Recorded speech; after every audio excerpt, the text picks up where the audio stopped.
ሰላም የተወደዳችሁ ውድ የቻናላችን ቤተሰቦች እንደምን ናችሁ?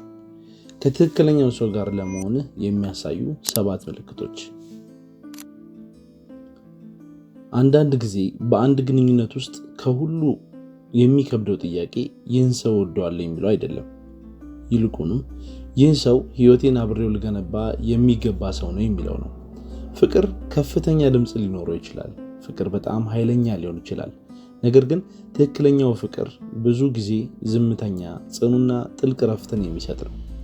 ዛሬ ከትክክለኛው ሰው ጋር ለመሆን የሚያሳዩ 7 ምልክቶችን እነግርሃለሁ። በፊልሞች ላይ የተመሰረቱ አይደሉም፣ በማህበራዊ ሚዲያዎች ላይም የተመሰረቱ አይደሉም። በእውነተኛ የህይወትና በስሜት እውነት ላይ የተመሰረቱ እንጂ። ረጅም ትንፋሽ ውሰድና በጥንቃቄ አዳምጠኝ። 1. እውነተኛ ማንነትህን ለመሆን ነፃነት ይሰማሃል። ከትክክለኛው ሰው ጋር ስትሆን አትተውንም፣ አታስመስልም፣ ጭንብል አታደርግም። መድከም ትችላለህ፣ ስሜታዊ መሆንም ትችላለህ፣ አንዳንድ ጊዜ ደግሞ መሰበር ትችላለህ። እነርሱ ግን ከአቅም በላይ እንደሆንክ እንዲሰማህ አያደርጉም። ይልቁንም እንዳለህ ይቀበሉሃል። ፍቅር እንደ መድረክ ሊሰማን አይገባም፣ እንደ ቤት ሊሰማህ ይገባል። 2ኛው ምልክት ደግሞ በከባድ ጊዜያት እንኳን ግንኙነታችሁ በታማኝነት ላይ የተመሰረተ ነው። ሁሉም ጥንዶች ይጣላሉ፣ ነገር ግን ከትክክለኛው ሰው ጋር ስትሆን ጭቅጭቆች አክብሮትን አያጠፉትም። መገለልን ወይም መቀጣትን ሳትፈራ ይህ ነገር አሳዝኖኛል ማለት ትችላለህ።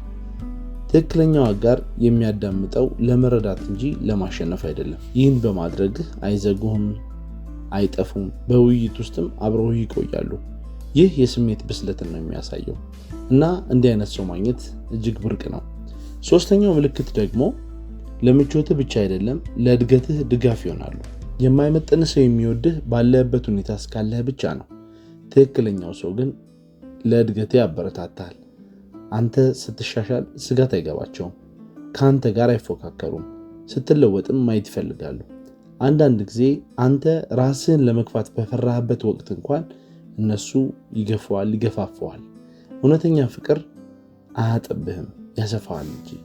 4ኛው ምልክት ደግሞ ችግሮችን እንደ ጦር መሳሪያ አይጠቀሙባቸውም፣ በጋራ ትጋፈጡታላችሁ እንጂ። ከተሳሳተ ሰው ጋር ስትሆን ችግሮች የጥፋተኝነት ጨዋታ ይሆናሉ። ከትክክለኛው ሰው ጋር ግን ችግሮች የቡድን ስራ ናቸው። ጥያቄው ለምን እንዲህ ሆንክ የሚለው አይደለም፣ እንዴት ይህን ነገር እናስተካክለው በሚል እንጂ።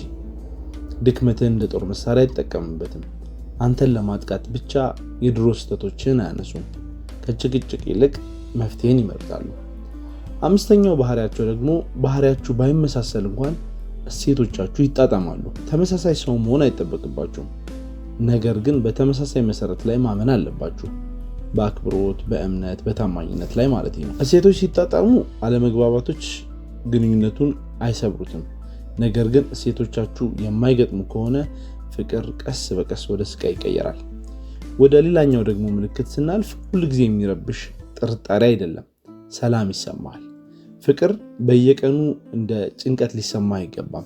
ሁልጊዜ የምትጠራጠር ከሆነ፣ ሁልጊዜ እርግጠኛ ካልሆንክ፣ ሁልጊዜ ለመናገር የምትፈራ ከሆነ ያ ፍቅር አይደለም፣ ያ የስሜት ድካም ነው። ትክክለኛው ሰው ከልብህ እርጋታ ያዳምጣል። ያ ደግሞ ፍጹምነት አይደለም፣ ሰላምን ያመጣል። 7ኛውና የመጨረሻው ሁልጊዜም አንተን ይመርጣሉ። በደስታ ቀናት ብቻ አይደለም፣ ነገሮች ቀላል ሲሆኑም ብቻ አይደለም። ህይወት ስትከብድህም አንተን ይመርጡሃል።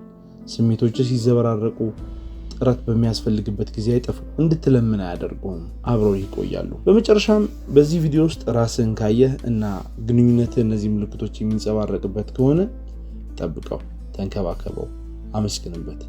እነዚህ ምልክቶች ከሌሉት ግን አትፈርበት። ነገሮችን መረዳት ራሱ ውድቀት አይደለም። አንዳንድ ጊዜ የአንድ ግንኙነት ዓላማ ለዘላለም የመኖር ላይሆን ይችላል። ይልቁንም በእውነት ምን እንደሚገባህ እንዲያስተምር ሊሆን ይችላል። ይህ መልእክት ከተመቻችሁ ቪዲዮን ላይክ እና ሰብስክራይብ ያድርጉ። ዛሬ ይህ መልእክት መስማት ለሚያስፈልገውም ሰው ያጋሩ። እናመሰግናለን።